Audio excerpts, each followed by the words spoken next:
Welcome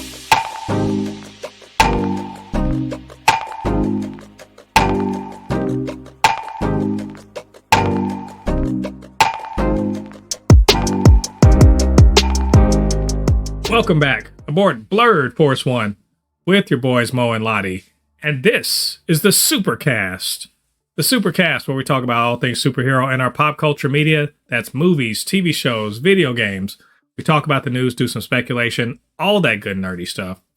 And before we get into the podcast today, do us a favor, get down there, hit like on this video. Or if you are listening to us on a podcasting platform, you can leave a review. 5 stars will be best, but whatever you think we deserve. And hey, it's Invincible Eve, y'all. Tomorrow, Invincible Season 2, Part 2 is going to drop. We're going to check that out, give you a good review later on, I guess this weekend or something. But you know, before that, we have plenty to talk about. God, it's a big old news week for superhero media. We're going to get into that. But before we do that, Lottie, my friend, how are you doing this evening? And what you been up to that's nerdy, man? Well, I'm building a gaming computer for a client. I've been playing a lot of Final Fantasy 7. And of course, Helldivers. Besides that, not really much else. I am eagerly waiting to see Invincible Season 2, Part 2. Those disgusting terms. I hope I never have to say that when it comes to Season 3. Or we're really going to be 60 years old by the time. Well, I will be 60. You'll be like 173. Yeah, I'll be just dead. Yeah. Invincible Season 3, Part 1.5. Yeah, dude, I've been having an all right nerdy week, I suppose. I'm just like gardening and shit has really taken up a lot of my time, but I have been binging and trying to get through the X-Men animated series, which if you see what I post on Threads about it, that show is woke as shit, man. Like it's woke as fuck. Like people who are like afraid that X-Men 97 is going to be super woke first. That's a stupid thing to be worried about. It was already. Yeah. It was literally about them fighting for mutant rights. So I'm like, what are these people talking about? There's so much in that first season, and I'm about halfway through Season 2. There's so much going on in there, and it's just like, oh, all of these shithead people that are in our world, they sound exactly like the Friends of Humanity. And here's a spoiler alert: Friends of Humanity are bad guys in this fucking world. So if you found yourself sounding like the Friends of Humanity, perhaps examine yourself. But it's been pretty cool. Also, me and my daughter have been binging, or not binging, but we've been working our way through Avatar: The Last Airbender, the animated series, because she was really, she really liked the live action, so she wanted to see what it's all about, and it's going well. We got through the first season. The first book, and she's excited to see more. So I'm really happy about that. And Lottie, I've been indulging my addiction. I happened to go by Ross today, and they had 2 Marvel Legends figures for $6 each. So of course I hooked it up. And dude, I'm obsessed. I'm not taking them out the package. I'm just displaying them. So it's a good time to be a nerd, I say. So, especially because here on the Supercast, we're going to talk about superhero-related, news for comic book movies and TV shows and video games. And this week, we got a long list. So, what we're going to be covering today is we're going to talk about the passing of Akira Toriyama, legendary Akira Toriyama. Olivia Munn had some health, updates related to something very serious that we did want to touch on. Spider-Man's coming back to theaters, not new, but the old stuff. And we're going to say when those are supposed to come out. Some updates on Disney, Disney Plus's Agatha Darkhold Diaries, changing its title, possibly. My Adventures with Superman gets a comic book. Batman 2 gets a delay. Venom 3 gets a title and a release date. Michael Keaton talks about his role in Morbius. We've got several Marvel rumors related to upcoming projects. Spider-Verse, how did it do at the Oscars this last weekend? Giancarlo Esposito gives his thoughts on the possibility of joining the MCU and what role he thinks he should be playing, or he'd like to play, rather. Zack Snyder has got some wild thoughts about Batman and also about Rebel Moon. Sony has some some distinct feelings, not good ones, for Dakota Johnson and the way she promoted the movie. The producer and showrunner of X-Men 97 is fired. What did that mean for the show going forward? And then finally, we get some Peacemaker updates from James Gunn himself, and timing and the production starts and all that good stuff. So, Lottie, we got so much to talk about. We ready to get into this? Yeah, I'm ready, man. All right, well, let's do this. So before we start the whole show, we usually do quick bits first, but this has to be said. A giant in the world of animation, of animation not necessarily, but manga, a giant in animation, a giant in just pop culture. Especially if you're black, if you're a blurred, this is your shit. This undeniably, Akira Toriyama has touched your life in some way. He, of course, was the creator of many manga, but most notably, the creator of Dragon Ball and Dragon Ball Z. And I would argue is probably, at least his ideas, his story, is the most influential, anime that brought anime worldwide. Like, anime has been syndicated and translated whatever for decades before Dragon Ball Z did.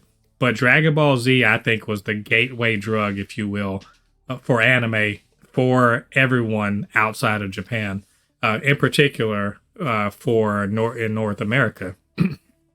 So anyway, he passed away at the age of 68. They didn't say exactly what it was, but it appears possibly to have been a head injury that was led to bleeding on the brain or something like that. But he, again, gone way too soon, I'm going to say. Just an absolute giant in the whole industry. I think when I posted about it on Threads, I said he's the second most influential manga creator of all time. Second only to Osamu Tezuka, who created Astro Boy and arguably created the modern manga, especially shonen manga in particular. But definitely the kind of the godfather of the new way, like Naruto and Bleach and so forth. Anyway, Lottie, I've said what I had to say. But what do you have to say about the passing of this legend? Man, I remember what I was doing. I was like sitting down. I was sitting down just working on my brother's Steam Deck. And then all of a sudden, I get a text from my brother saying Akira Toriyama has passed. I said, no. And I looked it up myself. And it hit me, man. It hit hard. Like, as you said, me being a 90s kid, the first true anime experience that I was really into and addicted to was Dragon Ball Z and Dragon Ball, and then watching Dragon Ball. I was a fan of the story. This is a man who's literally, as like you said, his influence wasn't just in Japan; it was worldwide. America, like you just said, if you're black, shoot, if you're Hispanic, oh hell man, yeah, that's what. Now I'll say one thing that people don't really, because we're North America, we're America centric or whatever. People don't realize Dragon Ball, not Dragon Ball Z, Dragon Ball was translated into Spanish and playing in Central and South America and Mexico for a long time before we ever got Dragon Ball Z. So don't doubt that. People have been watching Dragon Ball. I've heard people say They've almost adopted him as a Goku as kind of a folk hero in Mexico. I don't know how true that is, but like this shit's real. Like Latinos love Dragon Ball Z. Exactly, man. This is the guy who's like, Goku, in my opinion, is maybe the second. He's definitely top 3 well-known fictional characters throughout the world. I mean, like, if you go around the world, there's 3 characters that if you put them, I don't care how deep you could go to an indigenous people. You could go to the deepest bush in Africa or wherever. If you put a picture of Goku in front of them, they know who he is. Goku.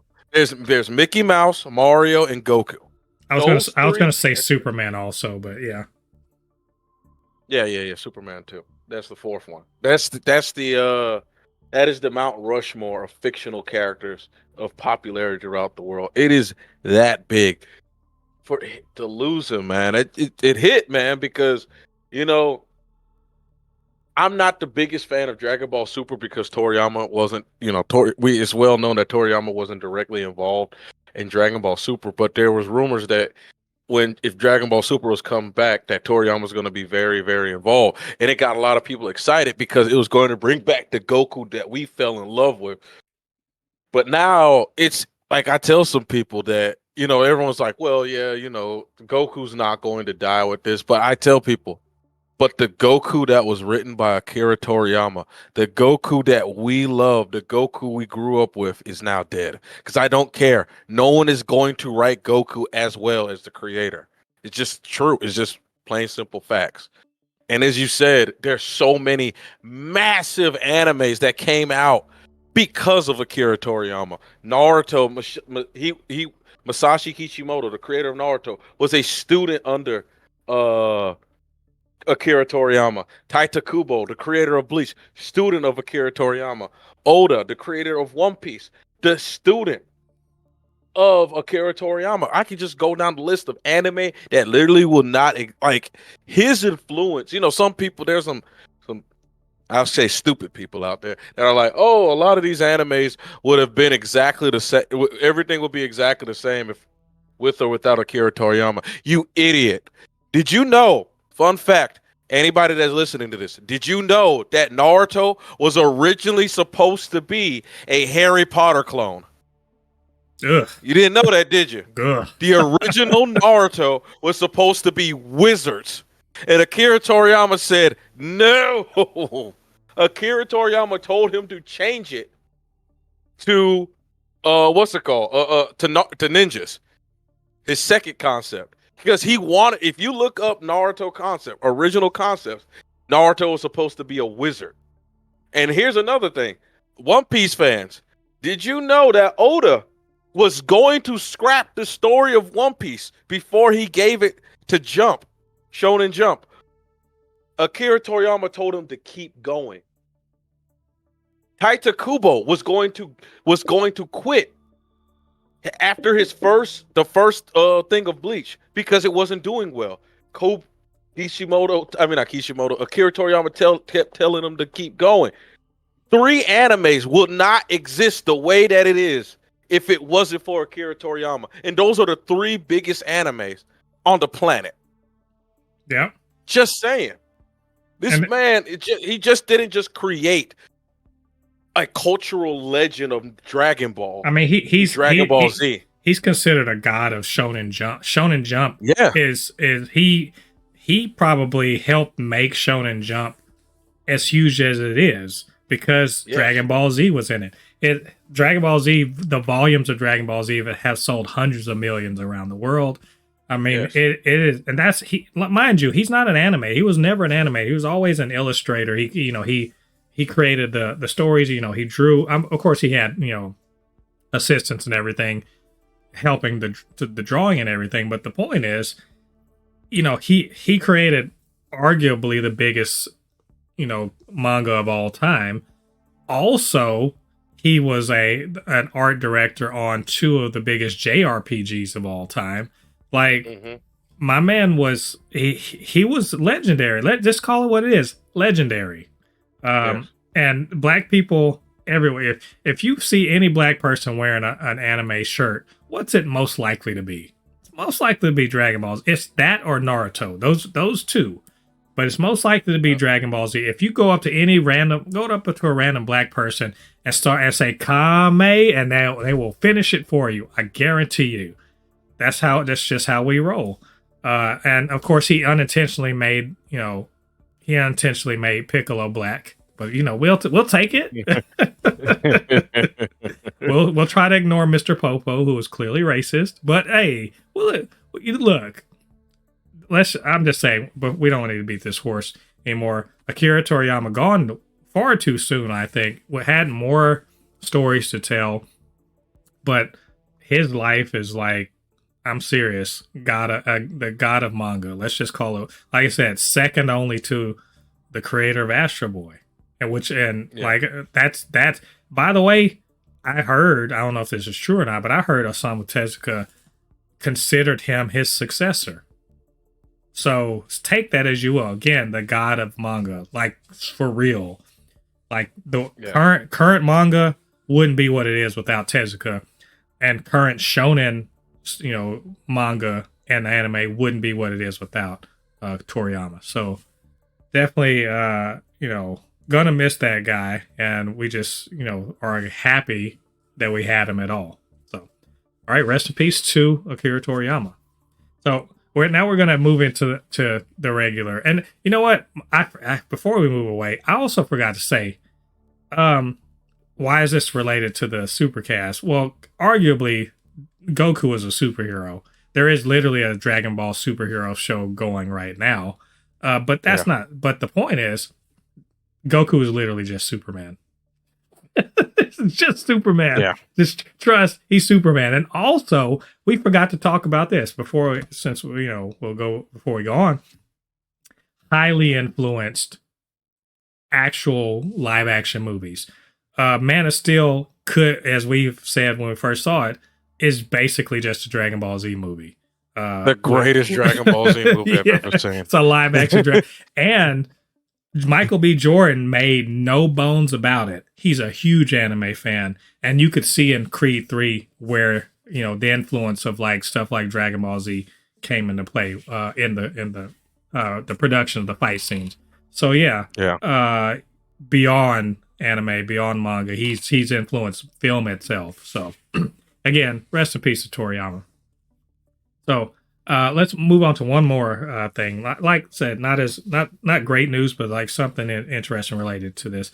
And that's Olivia Munn, who played Psylocke in X-Men Days of Future Past. She posted, I guess today on Instagram, about the fact that she has been battling breast cancer for the last year. And I just very quickly just kind of want to touch on this. Olivia Munn, I first knew her from Attack of the Show on G4 TV. Yeah, G4 TV, remember that channel that existed at one time. But she made her turn into acting. She started out kind of as like a hot gamer, girl or something like that, talking about pop culture and stuff like that. But she turned into acting.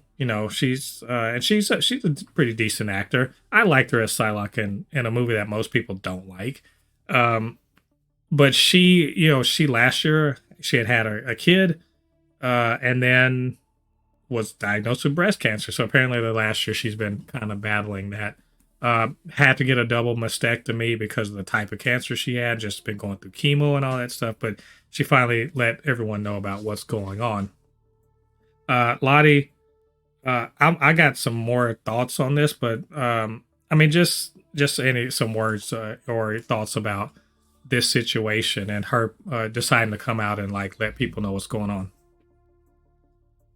Man, listen, man, that's the worst one, man. That cancer is the worst, and it sucks, man. Especially recently having a kid, feeling that you have so much to start your life, and it just puts things on pause. And in Jesus' name, she breaks. She beats it, and she's able to restart her life. But it's going to affect her, and it sucks, man. Someone grew up, watching G4. Like I loved, Attack of the Show. I think she sometimes came on X Play a couple of times. Mm-hmm. Back when it was, man, When it was good. the golden era of being a nerd. You guys nowadays, this is the bronze. This is like the era. The golden era of being a gaming nerd was when there was stuff that was curated for us, but it was on obscure channels. But because it was on obscure channels, it was so good. It was so damn good. Just if you guys can probably some of the episodes are somewhere on YouTube or whatever, Yeah. somewhere. But I will warn y'all. I will warn y'all though. Some of the stuff hasn't aged so well from Attack of the Show. But Olivia Munn, I always quite liked her. I feel like because on Attack of the Show, she's like, yeah, I know I'm the hot girl, but believe it or not, I actually know this shit.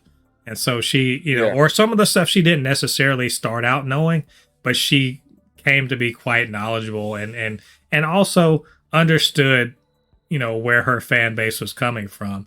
So she was just a good host. And again, I think she's a pretty, she's a good actor. She's not burning up the film or whatever, but she put it on, and I liked her a lot as Psylocke. But if I can, so my ex-wife, we went through this. She didn't have breast cancer. She had endometrial cancer, but so I've seen what cancer is all about. I've seen the struggle to get through, the physical and mental and emotional toll that it takes on a person that's trying to get through it. And, just being on the sidelines and only being able to encourage and to, try to do the best to, make somebody comfortable and to get them to and from their appointments and all of that stuff. And to, let them know that, this is a long and hard road, but, we're in it together. We're going to get there.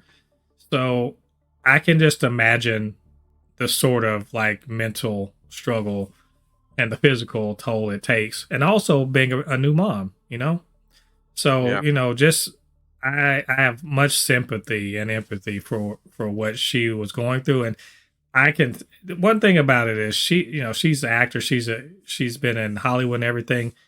She's got to be tough mentally. That's sort of line of work. You don't get to be anywhere in that line of work if you don't have like a good mental fortitude. So just kind of reading what she was talking about it and reading that article, I have high hopes. I feel good about it. Yeah, she had a pretty radical surgery. She's had 4 surgeries, chemo and all and the like. And the road to recovery it's not over yet. She's still on it. But I think it's great that she talked about it and is letting people know, the struggles she goes through, and that millions of other women like her, also have to go through, but they're not fortunate to be, famous and have the money to deal with it. So, if you know somebody, that is kind of dealing with this, just kind of let them know that you're there for them, that you're encouraging them, that, that they can talk to you or anything like that. Any little thing to help them get through this burden is something important to do.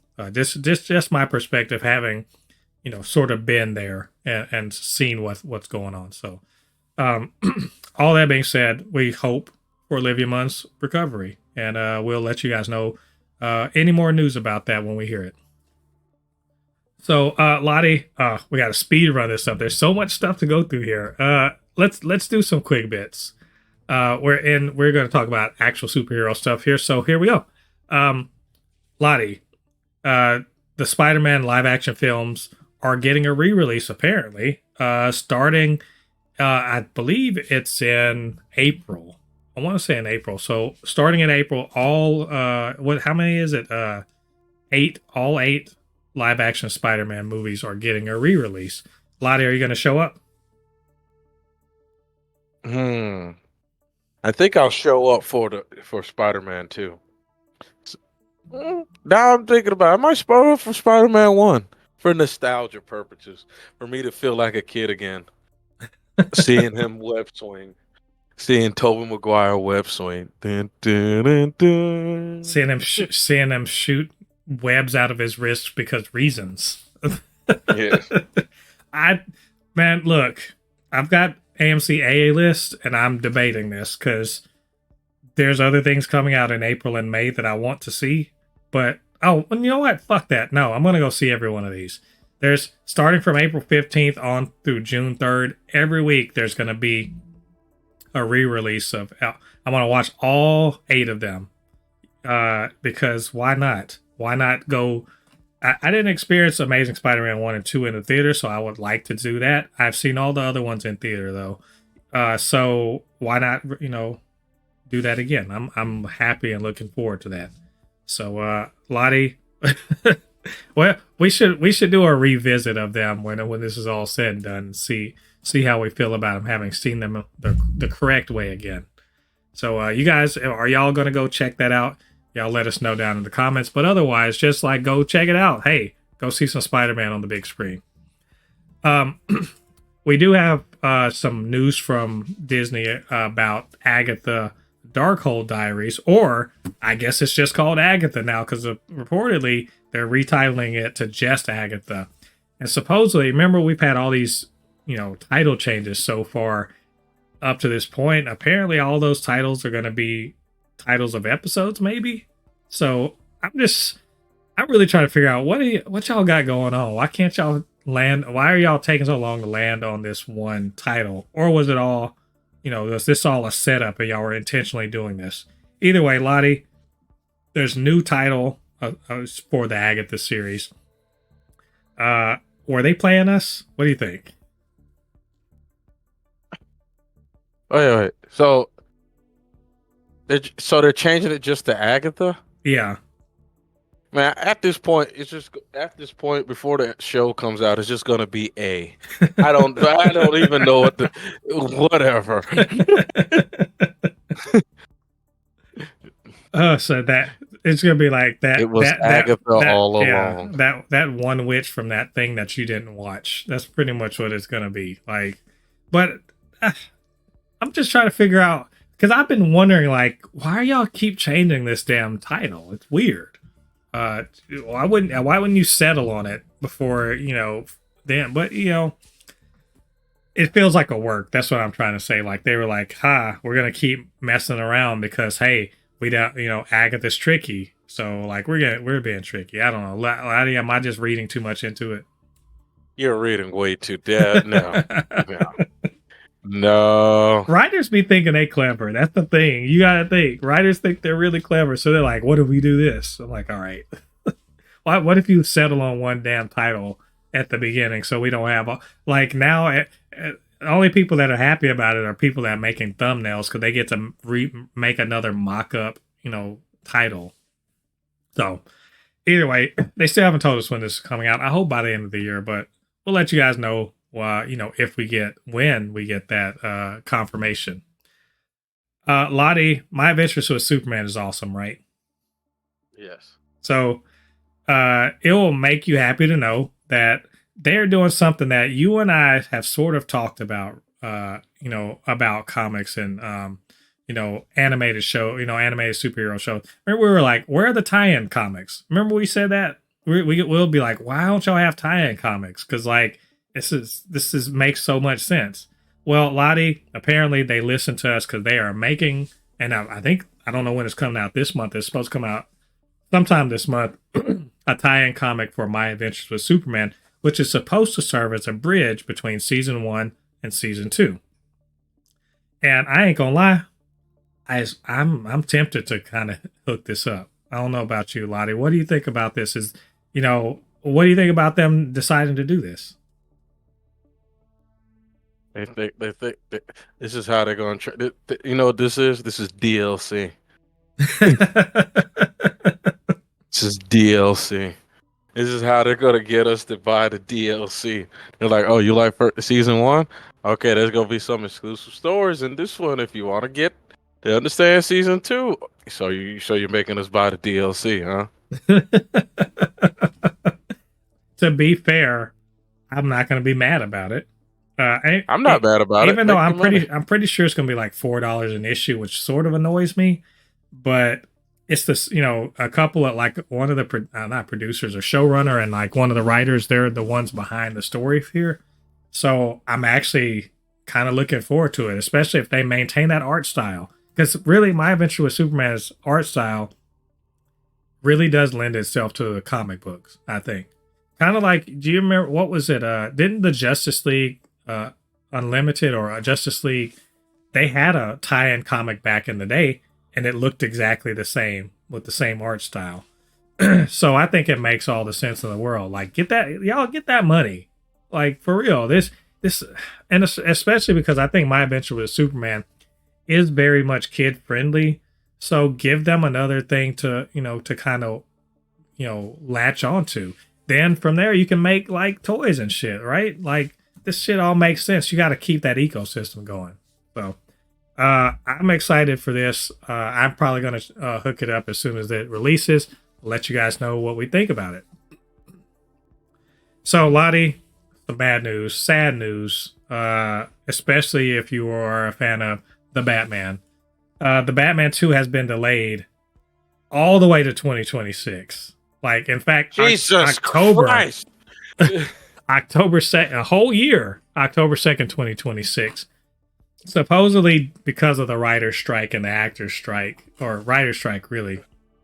That's the running thing. But let me tell you, Matt Reeves took a long time to get the Batman made in the first damn place. So maybe the script isn't done yet. They're still working on the script. So yeah, Lottie, sorry to tell you, Penguin, that's all you getting from that side of the that DC Elseworld for 2 years. These people on freaking Threads suck. Saying this movie sucks and it should be scrapped. Y'all suck.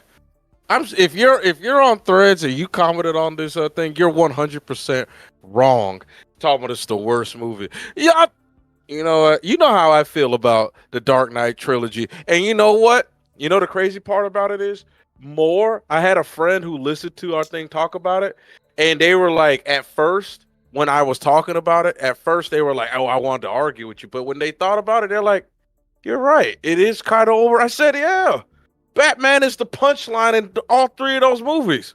Like, come on, man. The first time they made a Batman movie in decades where Batman is the main character. Finally. And you're going to tell me I got to wait till 2026? At this point, this movie doesn't exist. Like, it literally doesn't exist because they don't have the script done.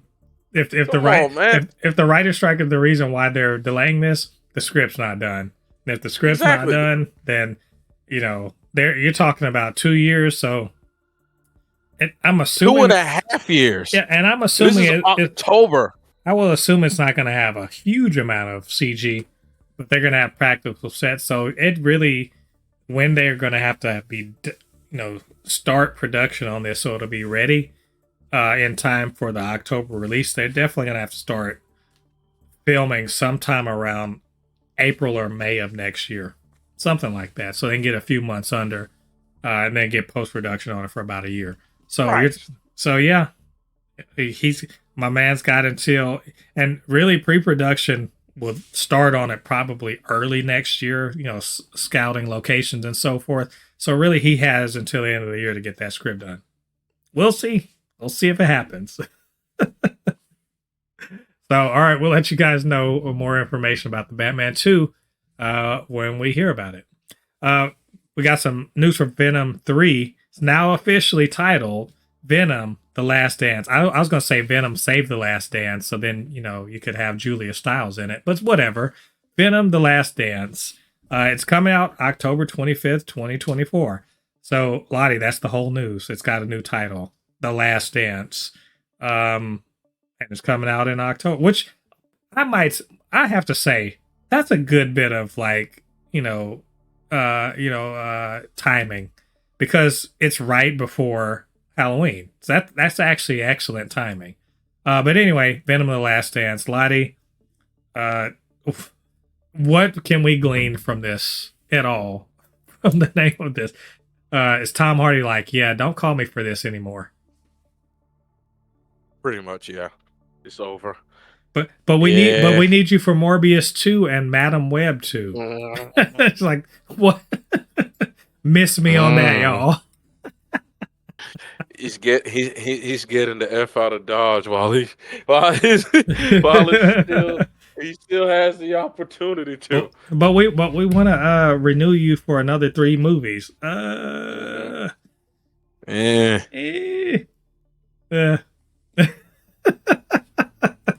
Do you really want me to? That's what he's thinking in his head. Jesus. That's funny.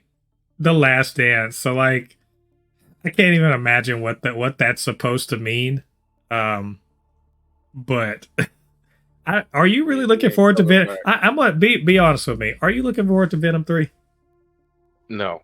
I'm not the only one. I'm the only one. I'm not the only one that's just like, the second one was fine. Like, I think I may have been higher on it when I first saw it, but the more I think about it, I'm like, what a missed opportunity for that movie. I watched the second one and I was just like, yeah, this is like an all right movie. Like, I was just what I felt like. It was an all right movie. You know what was weird about part 2 was like, it felt like they were trying to copy the Deadpool formula. And like, they just, there's a bit of a disconnect, but like Deadpool 2 is not as good as Deadpool 1, but it's still quite good. And it has the soul of Deadpool throughout. Venom 2, I'm not really quite sure what they were going. Like, there was Venom in it, definitely, but like Cletus Cassidy sucked, and they're setting up another symbiote. It's just, I don't know. I'm not super excited for it, but of course we're gonna go hook it up and see what's going on with it when it comes out in October. But I need more information than this, because this isn't enough right now. But either way, we'll let you guys know. I'm sure they're going to be dropping stuff. We'll let you guys know what we think about all of that. Another quick little bit of news. So Michael Keaton, he was at the Oscars. They did a funny little bit where Danny DeVito and Arnold Schwarzenegger were sort of like, on stage presenting, and they sort of cut to Michael Keaton, and he just says something quippy like Batman or whatever.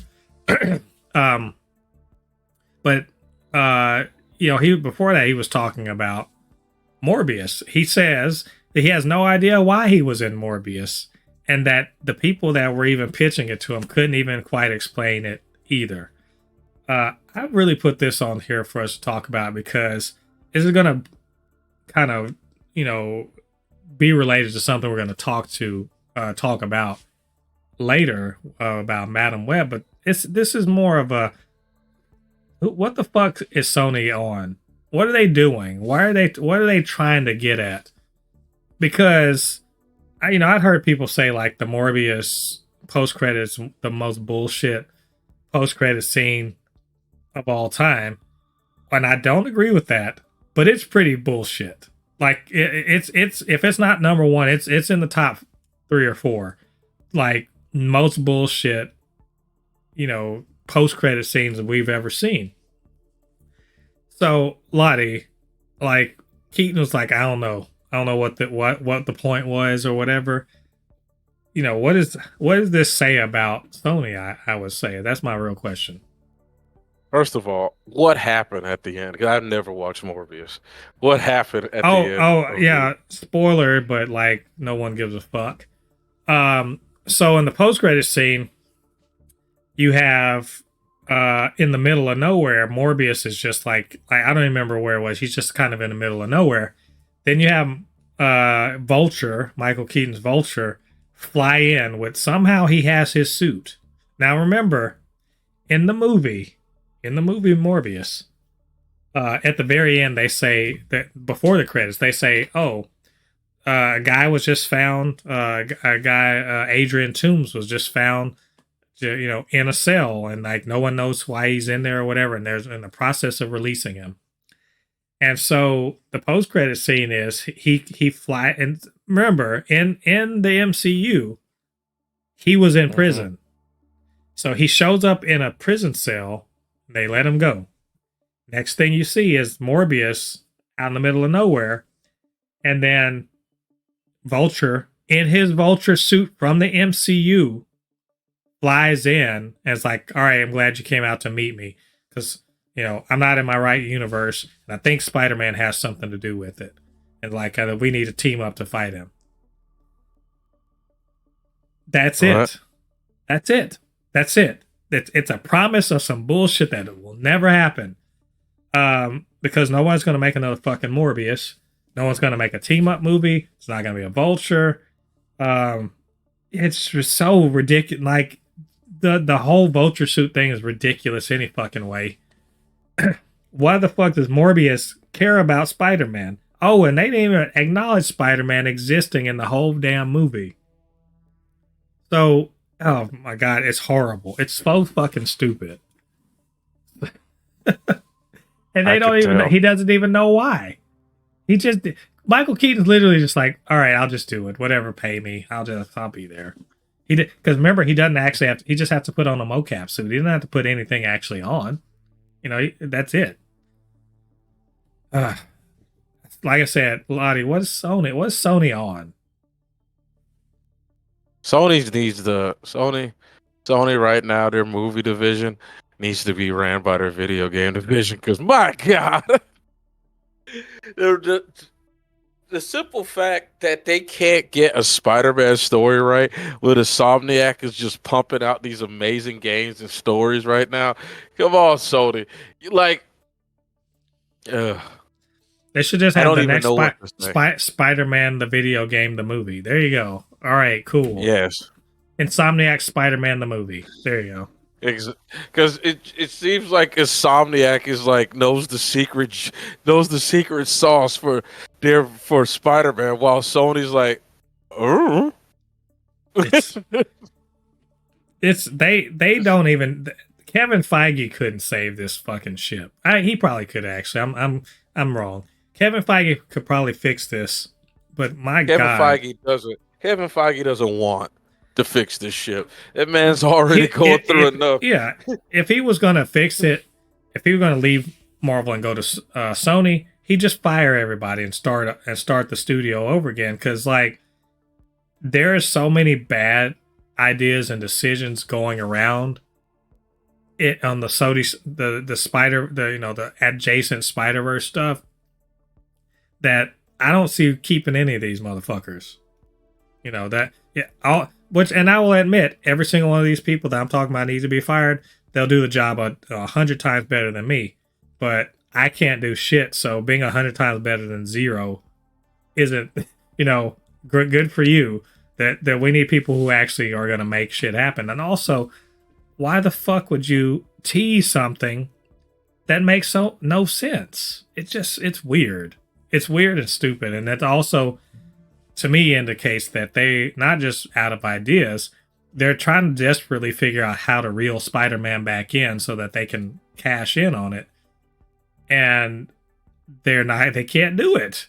It just doesn't make any sense. Spider-Man had nothing to do with Morbius. And only barely had anything to do with Vulture. God, it's so stupid. Anyway, we'll talk about stupid Sony a little bit more later when we talk about Madam Web. So, anyway, moving on. So let's do some Marvel rumors real quick. We got 3 of them here. Lottie, rumor number 1. 2 directors being considered to be the directors for Avengers 5 are Ryan Coogler and Jon Favreau. So my question is, facts or cap? I don't know how to feel about this. Honestly,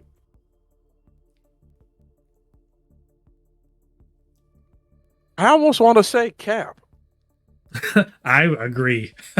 I actually agree. It doesn't sound right. The one I would believe is Ryan Coogler. But I don't know why he would want to. Exactly. Like, what? Black Panther and Wakanda Forever were pretty substantial. They're pretty substantial productions, juggling a lot of characters, a lot of really quite big actors, in my opinion. And Avengers 5 is going to be that times 10. So I mean, would he want to? I'm not sure. I'd be interested to see if he would want to actually sign on to it. I believe he could do it. I think Coogler could do it. Favreau, that's another story. He hasn't directed a Marvel thing since Iron Man 2. And in my opinion, didn't land that bird. But I mean, I like Iron Man 2 all right. It's not terrible. It's got some good points, but I don't feel like it went over correctly. And I don't believe Jon Favreau. And another reason why I don't believe it is because he's busy over with Star Wars right now. So I don't buy it. Rumor number 2. Captain Marvel 3 and Ant-Man 4 are reportedly not happening anymore. Marvel Studios is said to be trying to take less risks and focusing more on guaranteed hits. Facts or cap, sir? I want to say facts. Actually, yeah, facts. Yeah. Yes. Absolutely. Anyone that thinks Ant-Man, first of all, there shouldn't have been another Ant-Man any fucking way. I think it's a look, like it or not, trilogies are pretty much the way to go. Yes, Thor got a fourth one. I get it. He's probably going to get one more, but whatever. And in fact, I've heard a rumor about Thor. They're trying to figure out the director for Thor 5. It could be the guy that directed Mad Max. What's his name? George Miller. I don't know why George Miller would want to do a Marvel movie. The Mad Max Fury Road, Furiosa, etc. I don't know why he would want to. What movie again? The guy he created the Mad Max series. No, I know, but what movie? Oh, for Thor 5. Well, now, but here's one of the. Wait, hold on. But I would say I would sort of believe it because he literally just directed Hemsworth in Furiosa, which is coming out this year. So and also it would be probably filmed in Australia because George Miller is Australian and so is Hemsworth. And remember, they filmed like part of Thor Love and Thunder in Australia because of pandemic and everything, but also so that Hemsworth could be near his family and his everything. So it's possible. But as far as Captain Marvel 3 and Ant-Man 4, I never thought was going to be a real thing anyway. Captain Marvel 3, not surprising because, The Marvels is a good movie, but it tanked. So, yeah. Hey, believe that. Facts to me. Final one. Eternals 2 is reportedly on hold at Marvel Studios. Kevin Feige reportedly wants it to be made, but Bob Iger thinks it's a guaranteed flop. Facts or cap? Facts. Yeah, I think so. I'll say this. I think this is going to be a tug of war between the two of them. Well, it's not really a tug of war. Bob Iger is the boss. This is going to be something that if Feige really believes in it, it's going to eventually happen. He's just got to make a good case. And we know what the good case is. One, the pandemic, right? Was definitely affected it. And two, my understanding is that Eternals actually has great streaming numbers. So there is an audience there. I think that what they need to do is trim that fucking budget. If he can get that budget down to like 135, 140, maybe, you can't do Eternals 2 for 100 million. That's not possible. Too much CG is going to be involved. But if you can get it down to 150, 130, 140, 135, something like that, if you can squeeze that out, either through, tax credits or some, tax incentives or some shit like that, they could make Eternals 2. They just got to scale it down. There's too much CG in those movies, and that's one of the real main problems. So, but I think this is facts too. So, but anyway, if any of those rumors are confirmed, we will let you guys know. We'll come back and talk about it then. Lottie, at this last weekend's Oscars, a lot of things happen. Ryan Gosling and the other Kens from Barbie, they sang their song, and there's lots of golden statues exchange hands, but unfortunately for Across the Spider-Verse, it wasn't to be their night. They were beat out by The Boy and the Heron by the legendary Hayao Miyazaki, which Studio Ghibli, look, that's a legendary animation studio. They've made some of the greatest animated movies of all time. Let's not pretend like that's not true, right, Lottie? Like Spirited Away, Howl's Moving Castle, My Neighbor Totoro, Kiki's Delivery Service. I could go on. They've got classics. So let's keep that in mind. They lost out to one of the greatest animators of all time. What's his name? Shamik Moore, who plays Miles, at first said that they had gotten robbed, and Phil Lord was like, "Hey, if you got to lose, you want to lose to the GOAT, Miyazaki." So they did lose. So my question is, did Across the Spider-Verse actually get robbed at the Oscars? And I will note also, I have not seen The Boy and the Heron, so I cannot actually speak to this. This is, we're just gonna speculate. Lottie, do you think they got robbed? I was going to completely agree, but then you dropped down that name, and I was like, ooh. You know that meme of the black woman that go like, ooh? Like,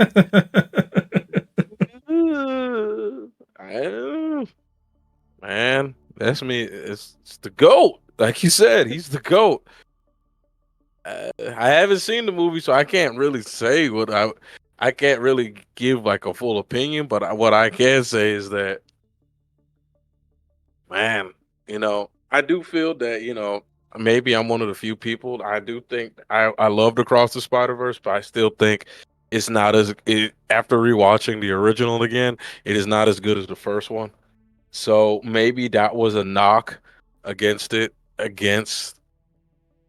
GOAT, because I haven't seen the movie. So maybe it is that great, but I do feel that the movie should have gotten some form of recognition. I mean, they're not going to do much for animated movies because the Oscars, they're all about their live action stuff. So, Yeah. Yeah. At least, like you say, if you're going to lose to the GOAT. Oh yeah, definitely not. I'm not mad about. I was surprised, but then I remembered that it was a Miyazaki movie. I was like, oh yeah, that's straight Oscar bait right there. Like if that's Miyazaki's the only animation person that quote real film, people feel like that's quote real film, but they won't actually give it a best movie of the year. But I think it was bound to happen, and that's just look, Across Spider-Verse was great. It did well, so they should be happy about that. And again, you lose to Miyazaki, it's fine. It's gonna happen. So anyway, congratulations to Miyazaki, and Beyond the Spider-Verse has got a chance. So let's look forward to that. Moving on to Giancarlo Esposito talking about the MCU. I think this has been a bit of speculation we've been going through for years now. I know you and I have talked about it several times about Giancarlo Esposito possibly joining the MCU. In fact, we talked about him potentially being Professor X, as kind of in a race swapped situation. And we're not going to get into the controversy about that because people insist that he's got to be a Jewish Holocaust survivor, still alive and kicking and thriving, and indeed in 2024. Make that make sense for me, y'all. If y'all want to have an argument about him needing to be, a Holocaust survivor that is somehow nearly 100 years old, help me understand it. Either way, but he was talking in an interview. He said, hey, it'd be awesome if, I could be Professor X and Denzel could be Magneto. He also said something that kind of got nerds on the internet mad about not wanting to play Professor X in a wheelchair. Now I have some context to add to that, thanks to, a person on Threads posting all of the interview, which was where he basically said he wasn't completely familiar with the character, but that if getting, he didn't want to feel like he was playing a character that was old or whatever like that, but if getting into the wheelchair was part of the character arc, like he started off not in the wheelchair and then, something happened and the character had to, be in the wheelchair, that's fine. So just letting you, but boy, you would have thought he kicked everybody's puppy down the stairs saying that he didn't want to be in the wheelchair. So Lottie, I don't know. What do you think? I feel like this is a good idea if he does get to be Professor X. What do you think? Listen, man should not have said that. Character. Now, remember I said that the post that people are getting mad about did not include the entirety of the quote. So they missed the part where he said, if it's part of the character arc, he's like, I don't want to be in a wheelchair all the time. But if it's part of the character arc, cool. Let's show that happening. That's all. That's like McAvoy got to do. Y'all remember that? You remember McAvoy got to not be in a wheelchair? Just saying. It's just when you bring back Professor X, I think the best way you're gonna need to do it, have him in the wheelchair. You know what I mean? It's just you're bringing him back into the MCU for the first time. Before you try to do really much anything else, just have him in a wheelchair. You know what I mean? Just get that established first, and then later on we can do the young the young Professor X, because the story's already been done before. Yeah, done terribly, by the way, but it has been done before, of a young Professor X that wasn't in a wheelchair that ends up in the wheelchair. Well, and I will note also, nerds, understand that there is another person who's paralyzed in the MCU that isn't in a wheelchair. So I'll just let y'all marinate on that. Y'all know Rhodey is walking around with a whole ass exoskeleton, even though he is paralyzed. So let's just not talk about that, because for some reason everybody forgot. Everybody forgot. Even the writers forgot.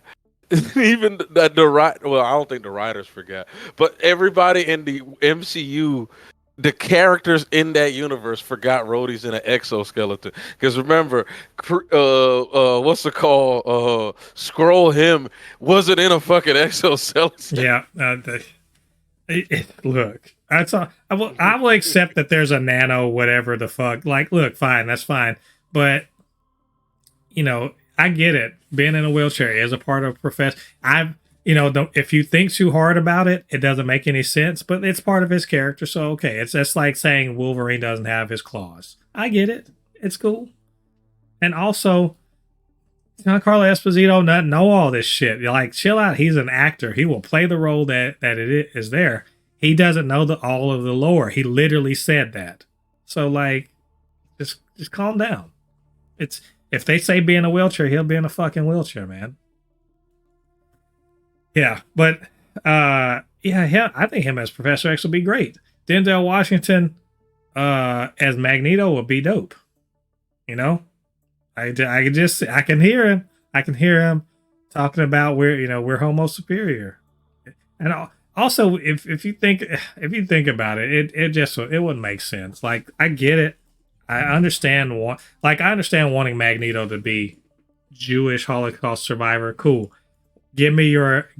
Please, anyone, give me your good reason why Giancarlo Esposito can't be Professor X. That doesn't basically boil down to, but he's white in the comics. Just tell me what that is. Because if it's just because he's white in the comics, well, I mean, does he have to be white? I want to hear what's important about Professor X being white that's so important to the character that he can't be that. I'll wait. Leave it in the comments. Let me know. So Lottie, I think we both would like to see this, right? Yeah, that'll be interesting to look at. Yeah, to see Denzel till when you know how Denzel goes like, "Oh, okay, okay, Oh, okay. that's how it is." He's like, I'm mute. okay, you motherfucker. Oh, mutants. So you think mutants need to be in concentration camps? Okay. Apocalypse ain't got nothing on me. You a friend of humanity now? Okay. Yeah. Okay. You know how Denzel does the get your hands off me. Oh, you lost your. He's like, you lost your damn mind. Put this magnet up in your John Brown hind parts. Yeah. All right, we'll let you guys know. We're probably they'll never. We're waiting forever for them to announce X-Men stuff, but at some point, I'm sure they'll say something. We'll let you guys know what's up then. Lottie, I don't want to belabor this too long, but man, Snyder gonna Snyder. This every time I be like, man, let's just stop dunking on Snyder stands. This motherfucker throws red meat to them and gets them all ginned up. He did so with 2 bad takes. Let's call them bad takes. I already know what you're talking about. They're not bad takes. They are god awful takes. Well, I was trying. Look, I was trying to be charitable. I was being charitable. Yeah. I mean, he was probably high at the time because he's talking to Joe Rogan. So he already started off wrong, but he's probably a little high. And he had some reckless shit to say. So the reckless shit he was talking about, you know, DC not wanting Batman to kill. He was saying enforcing the no-kill rule for Batman makes the character irrelevant, and that they were literally like, just don't put him in a position where he has to kill somebody. And so that's one of the things. Another thing he said, the other reckless thing he said, and we'll tackle that one out. Actually, we'll tackle the Rebel Moon one first. He said Rebel Moon was bigger than Barbie. Mind you, Barbie made $1.5 billion. Rebel Moon made no money at all for Netflix. Made $0 for Netflix. Christ. But he did some, bong hit math where he was like, well, it had so many views and like, so many whatever. And if you think about it, if that had been at the theater and people paid 10, it technically would be more. Yeah. Let me tell you something about Rebel Moon. If that shit had gotten a theatrical release, it'll have one big weekend and then everybody like, what is this shit? Like, and then that'll be, I think its total box office would have been about $400 million. So it would not have broken even if you were paying attention.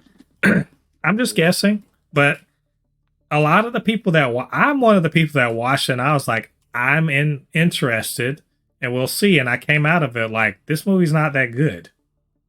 Like, for real. Some people are like, this movie is the worst. Some people are like, oh, it's very innovative and interesting, but or whatever. But those are the minority. Most people didn't. Like, Lottie, did you watch Rebel Moon? No. Yeah, I didn't think so. I didn't think so. Like, some people watch out of morbid curiosity. And by the way, Zack Snyder, the number of people who have viewed, who look, they have to finish the fucking movie. There's a lot of people that start shit and don't end it. Your numbers, your hours watched or whatever like that doesn't necessarily tell you how many people started and didn't finish. So, but whatever. It's not bigger than Barbie. Fuck no, that's not true. $1.5 billion is a lot of money. We know that because only like 30-something movies have ever made it over $1 billion. So Rebel Moon would have gotten nowhere near $1 billion. I guarantee you the word of mouth would have killed it. So no, that's wrong. You're incorrect. It would not have been. It's not bigger than Barbie. No one talked about Rebel Moon, beyond a couple weeks. So shut up. So let's talk about the real thing. Batman no kill rule. He thinks that if you say he can't kill, you're neutering the character or otherwise like limiting the character. Lottie, you said it was a god awful take. Tell me why. Listen, does he even know who the hell? This is why Snyder stands. And I even saw there were Snyder stands that said, listen, they're like, listen, Zack Snyder, we love you, but you're wrong. You are 1000% wrong. And I completely, Batman, one of the best things about Batman's character is that he doesn't kill. The hell are you talking about, Zack Snyder? Talking about the new, this is why the best thing that could have happened to the DC extended universe is getting the characters out of this dude's hands, because he clearly doesn't know what the fuck he's talking about. He doesn't. And all you Snyder fans out there that think he is right, it's exactly what people say you are. You're Gen Z people who don't know anything. And I'm not talking bad about Gen Z. I'm saying Gen Z as in the new generation. They grew up with Zack Snyder's extended universe, and they're not taking the time to actually look at who the characters are. Or you're grifters that are just holding on to Zack Snyder like he is your like alpha male. For some reason, I've noticed there is a certain people that are Snyder stands. I don't know. Is Zack Snyder is like supposed to be this alpha male dude or whatever that they latch on to him? It's kind of weird, but I don't. It's the weirdest thing that people literally hold on. His Superman's not is moody and all that stuff, and now he wants Batman to be a killer. Come on, man, shut up. Yeah. Shut your ass up. I think so. I liked when someone said, so basically you just want the Punisher to be a ninja. And I was like, that I was like, that's pretty good actually. Yeah. Literally what it is. So I'm not as vehemently opposed to what he's saying. I think if he had approached him more as, and I think this is what he's saying, he wanted to put Batman in a situation where it's not really an easy decision, about killing somebody. But I also understand the whole idea that Batman self-limits himself because he knows better. He's keeping himself to not being the executioner. He's not going to be Punisher, basically. And I will note also that throughout the movies, Batman's clearly killed people. Like, let's be clear. If you watch the 89 Batman, he throws a dude down a fucking bell tower. Now, to be fair, the guy was attacking him and he was just doing a move to avoid it. But it happened. The guy fell. He blew up a whole factory with people in it. It happened. He's killed people in the movies. Excuse me. But this whole idea that the no-kill policy kind of like, delegitimizes him or something like that, makes his character irrelevant is stupid as fuck. That's a dumb take. If the idea that, like, if you want to go with, oh, this is his ideal and he's not always able to, live up to it, I accept that. I think that honestly, if superheroes were real, they would not be able to stop killing people. Like, it would be impossible for them to never have killed somebody. But Batman, if you're taking a realistic take, sure, Batman's got guns on his fucking, his fucking plane. He's got guns on his car. He's got guns on his bike. He's shooting at people. Someone's going to get fucking killed eventually. That's going to happen. A better question is Batman, how hard is he working to stop it from happening? How hard is he working? How much danger will he put himself in order to not kill people, right? Or to kill the bad guys or whatever. That sort of thing. Is he going to be like a police officer who's so scared for their own safety that they'll shoot the fuck out of, they'll send 40 rounds down, at people that are in the car? Or will he, risk getting shot or stabbed or whatever in order to not be an executioner. That's it. That's all there is to it. So I don't. Yeah. I honestly, I think Snyder's not. He's not off base here. I wish he understood the character a little better. Yeah. And probably that's why he doesn't get to play in that sandbox anymore. So anyway, yeah, but stop feeding the Snyder stands, God damn it. That's all. Anyway, we'll move on. We'll talk again whenever Snyder says some off the wall shit. Let's talk about Madam Web. Look, make no bones about it. The movie sucks. It looked like it sucked from its inception. Trailers weren't good. Movie wasn't good. Dakota Johnson knew it wasn't good when she was promoting it, and that's a bone of contention with Sony, because supposedly behind the scenes Sony is mad at her for dragging Madam Web. And I love, this is the part I love, failing to take responsibility after admitting she hadn't seen the film herself. To add a little more to that, I saw today that Sydney Sweeney was asked about the criticism of Madam Web, and she said, hey, I was just hired as an actress in it, so I was just along for the ride for whatever was going to happen. And to that I say, she was along for the ride the way, your roommate gets dragged along with you, when you and your friends are going to go do something and they're just kind of there. So Lottie, what I really wanted to talk about, what I wanted to hear your thoughts about was the taking responsibility.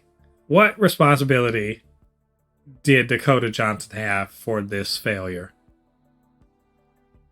You mean like her just saying, yeah, the movie sucked? And well, here's the thing. She never said it sucked. I want to be clear. She never said that. She was not enthusiastic in her, promoting it, but she never said it sucked. It wasn't until after the fact when people were asking, and she was like, remember last week we were talking about it.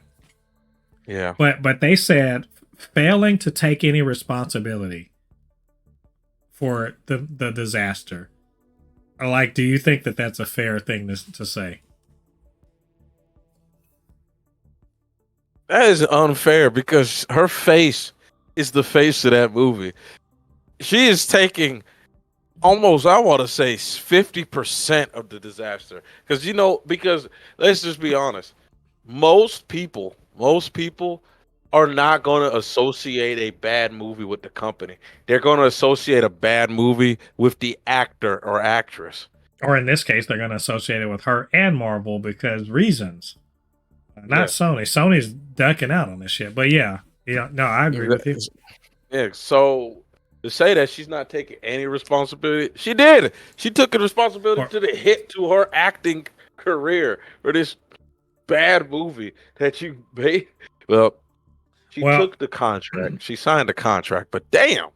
And I will say, this sort of, criticism from a studio actually could follow her professionally, because it's she's not a team player. She's trashing it. She's not doing her part to try to sell the movie, which is this all bullshit.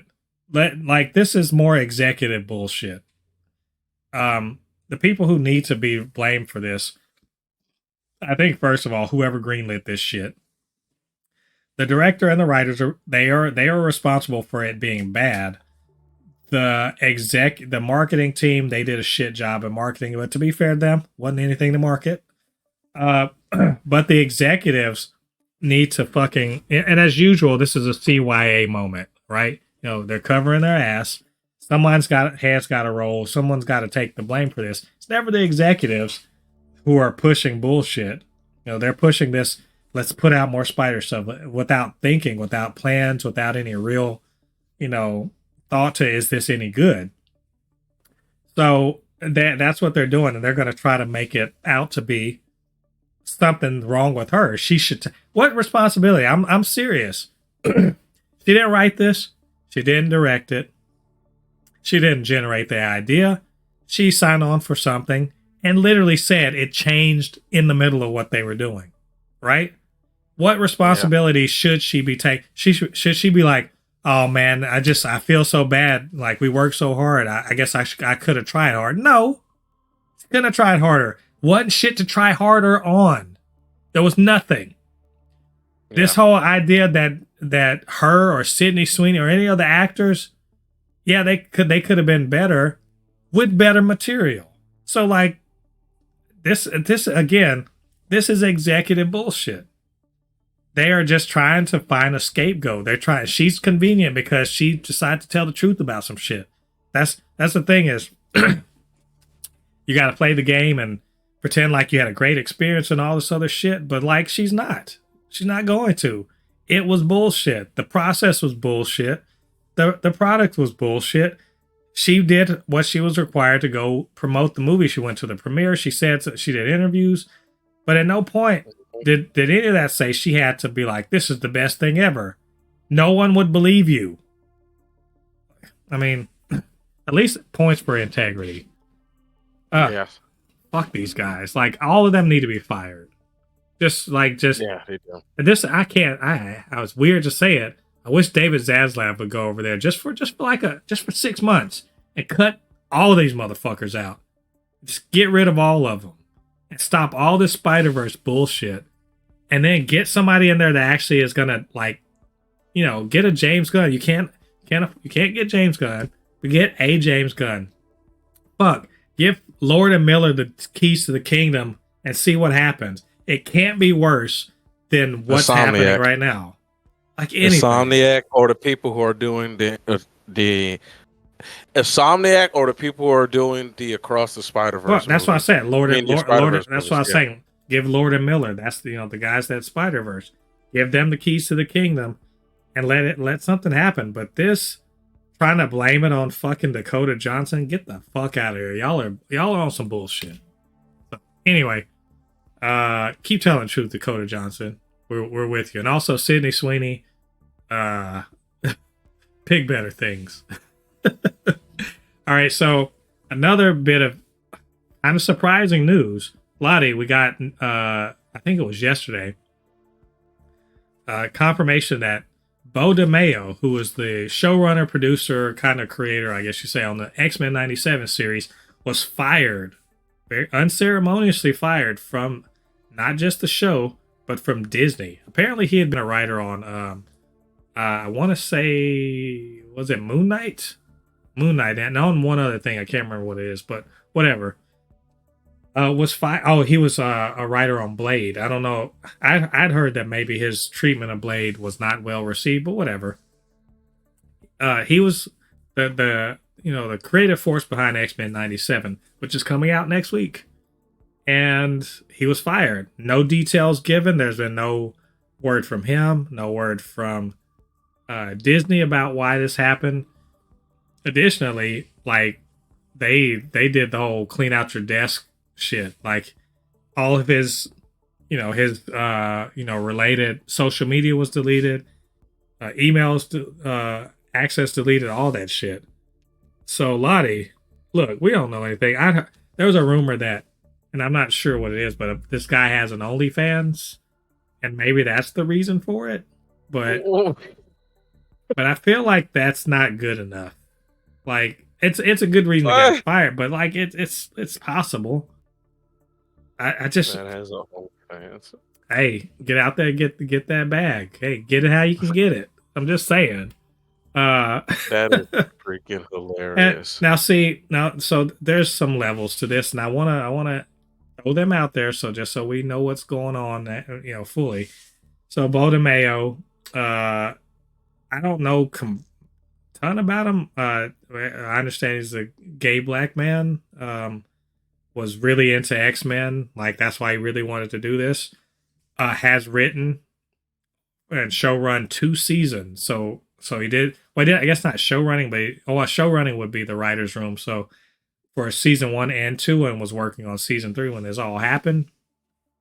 If you go online right now, you can look at kind of some teasers or whatever for X-Men 97. Do not include him. He will not be doing any press or anything for this. So this is some shit. This is what I'm gonna say. with zero understanding of what the fuck's going on in the background, and only blind, wild speculation at our fingertips. Lottie, damn, like what is this? What does this make you feel about, the not just the creative process, but like, there's this some major serious shit going on? Like, it's hard to speculate on, but like, this is weird and abrupt, and there's no word at all about why. So what do you think? Yeah, this is like you said, it's weird. I don't know how to even feel about it. Like he just got fired. Like it kind of shocked me. I was like, the show's about to come out, man. Yeah. And it's just it's just this, boom, gone. So I don't even know what to say. Like, man, it, I hope it's for actual good reasons. I hope it's not, Well, I Disney think well, trying to be. I would say what good reason could there be for this? No, I meant he deserved to be fired. Okay, You know I what I got mean? you. Like he did something that was deserving. I hope it's not Disney trying to save some money, or the mouse being like, I want the mouse is like, the show's not good enough. Get the fuck out. I hope that's not it. I hope man, he's done a lot for Disney, and just for them just to give him the boot, something happened.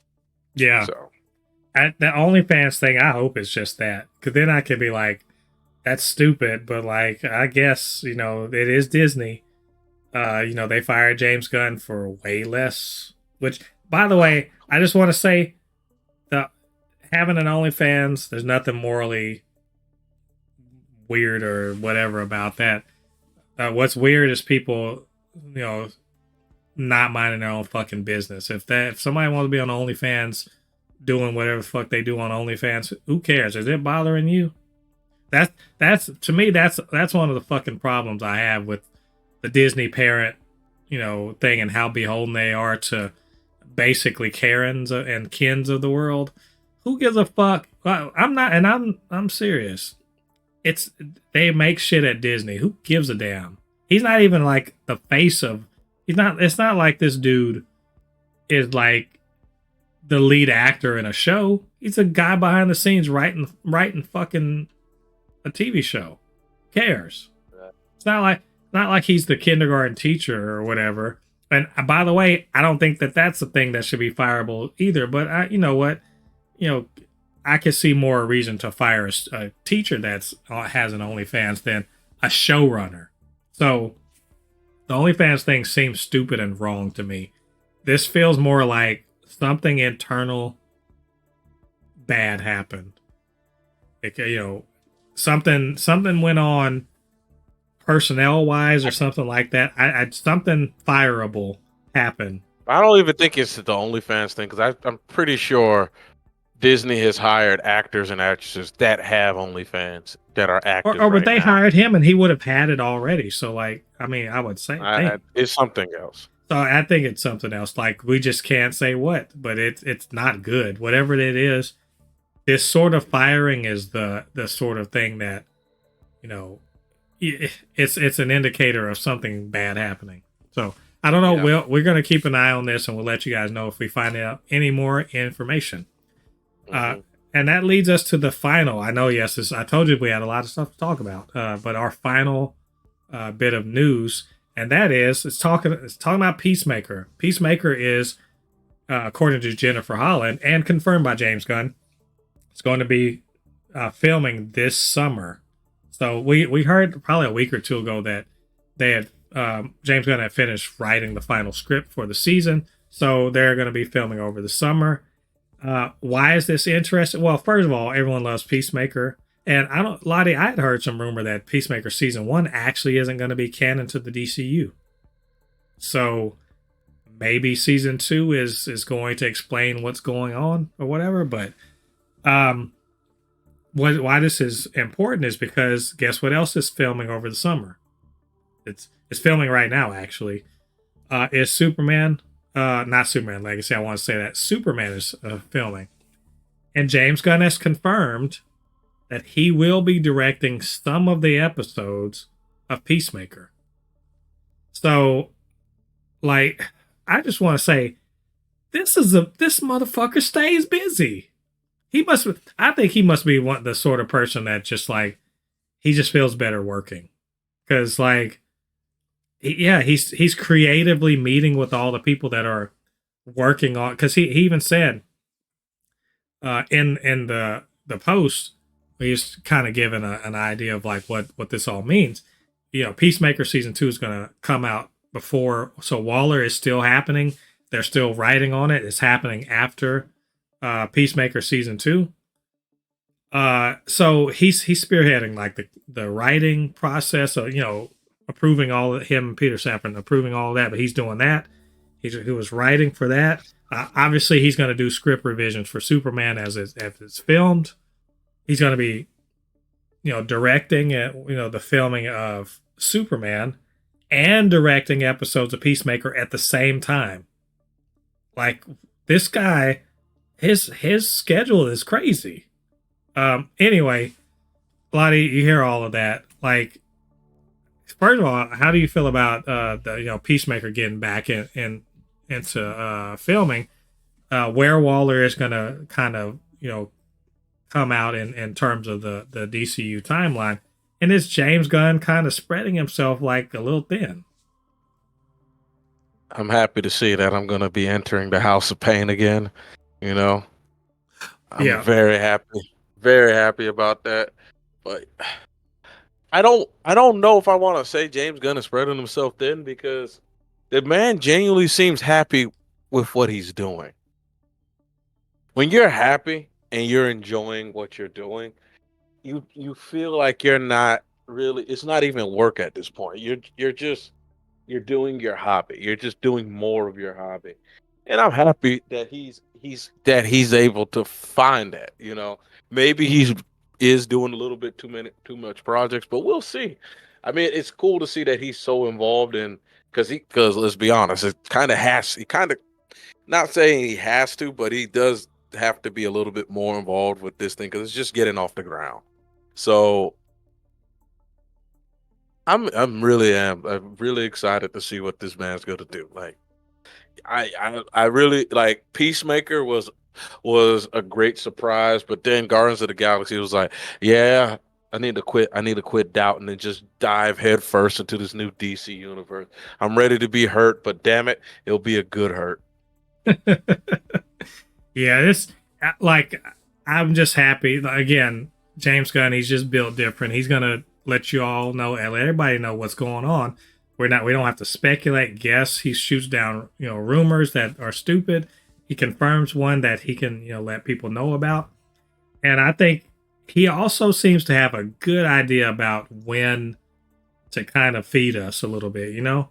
Because people been asking, I mean, I guarantee you every time he posts on threads, it's Peacemaker. Like, where's Peacemaker? They're asking about Batman and all that other stuff too. But Hmm. people really want to know about Peacemaker and like how's it related to everything. You know, when's it going to be and who's going to be in and all and so forth. So, you know, that's good to know that he is, you know, ready to kind of get working on that. And I also do believe he can handle this because he did manage to shoot the holiday special while he was shooting, you know, Peacemaker. So I think he can handle it. I just hope that this is just an indicator, as you said, of someone who's just doing something they love. So it's not really work, or it's work, but it's not like it's not draining him, but is invigorating him.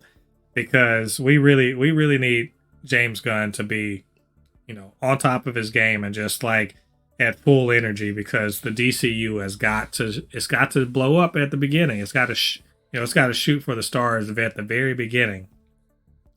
But I do love to just know that, you know, Peacemaker is not just in good hands. But that's the other thing. I do kind of want to know who the other directors are.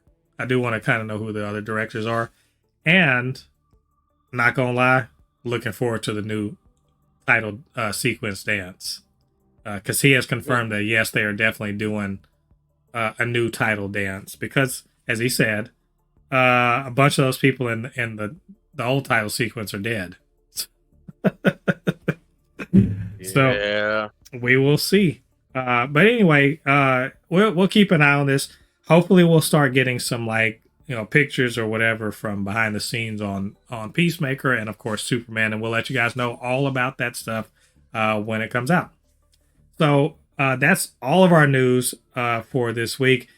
Please don't tell me that we missed something. I don't believe it. That was a long ass list of things. But just in case we did, you know what to do. Get down there to the comment section and leave that, or you just let us know if you liked, disliked, agreed, disagreed, whatever with what we had to say. Like I said, down in the comments section. Of course, you can always hit us up on email. It's supernotfunnyshow@gmail.com. Blurred_force1 on Threads and Instagram. Super_not_funny show on TikTok.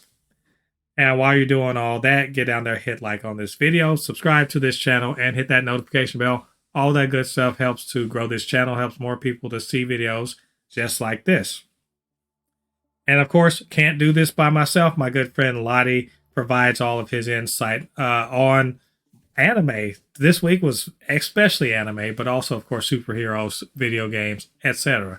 So, Lottie, where can they reach you on social media? Oh yeah, man. You can always find me on my Instagram and YouTube, which are both conveniently Anukinihun. Again, it's Anukinihun, Anukinihun. Again, it's Anukinihun. Right now I'm playing a little bit of Final Fantasy, so my streams of Helldivers have slowed down. But right now, the people who have missed a stream and don't want to watch through a 5 hour to 2 hour, 3 hour stream archive. I'm currently right now editing them into 40-minute bits of each mission so you can watch it parted and have I'm releasing them each day so it's easy to consume. So keep your eye out for that. Yeah, he's definitely editing out all the deaths too. So it's gonna look like a speed run. Yeah, so you guys go check that out. Show Lottie some love, and come show us some love. Lottie, we're we've been on this for a while now, but we're edging closer to 300 subscribers, and I know to some other channels they're like, whatever, that's not nothing. But you know what? We're taking small victories as huge victories around here. So we're I think we are, what's this looking like, 22 subscribers away from 300. So yeah, y'all go hit that subscribe button, hook us up and let us know what you think about what we're doing here. So next week we are going to be talking about Invincible season 2 part 2, which should be pretty cool. And also we're getting ready for X-Men 97, which is dropping, I believe, next Tuesday. So we might actually be able to talk about the first couple episodes. So guys, come back for that, and it should be a good time. So until then, I've been Mo, your comment extraordinaire on all things pop culture, joined by the anime expert, video game designer, and lover of all things superhero, my good friend Lottie. I will see you guys on the other side of the thread. Peace. Peace.